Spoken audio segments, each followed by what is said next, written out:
दोस्तों आपका स्वागत है एक बार फिर से हमारे चैनल नोटबोर्ड में। आज की इस वीडियो में दोस्तों हम क्लास 11th अकाउंट्स का जो सिलेबस है सेशन 2024 और 25 के लिए वो देखने वाले हैं। तो पूरी वीडियो में एंड तक बने रहिएगा। मिड टर्म का क्या सिलेबस है और एनुअल एग्ज़ाम का क्या सिलेबस है पूरा मैं आपको बताने वाला हूँ। साथ ही साथ किस यूनिट में से कितने नंबर का जो है पेपर क्वेश्चन जो आपके पेपर में आने वाला है फाइनल एग्ज़ाम में, वो भी मैं आपको बताने वाला हूँ। तो ज़रूर वीडियो में एंड तक बने रहिएगा। सबसे पहले दोस्तों देखते हैं कि आपका जो मिड टर्म एग्ज़ाम होगा उसमें क्या सिलेबस है। आपको पता है आपके जो अकाउंट्स है उसकी दो पार्ट में बुक है, पार्ट ए और पार्ट बी। तो जो पार्ट ए है फाइनेंशियल अकाउंटिंग 1, उसमें यूनिट 1 है हमारी थ्योरेटिकल फ्रेमवर्क।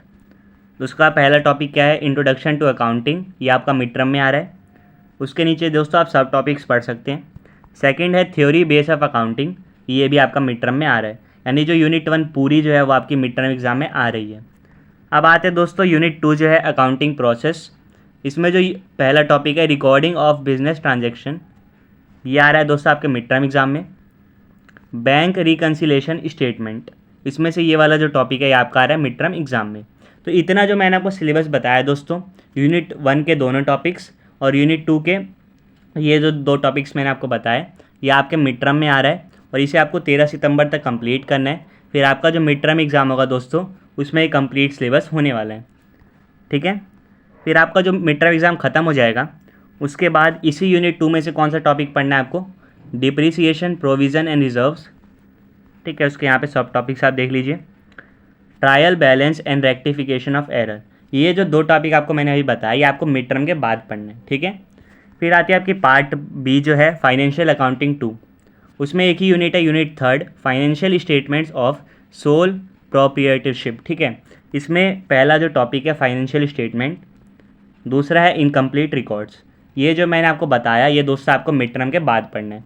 तो आप समझ गए होंगे यूनिट 1 पूरी आपकी मिड टर्म में आ रही है, यूनिट 2 के दो टॉपिक आ रहे हैं, यूनिट 2 के जो बाकी दो टॉपिक है वो आपको मिड टर्म के बाद पढ़ना है, और यूनिट 3 के जो दो टॉपिक है आपको मिड टर्म के बाद पढ़ना है।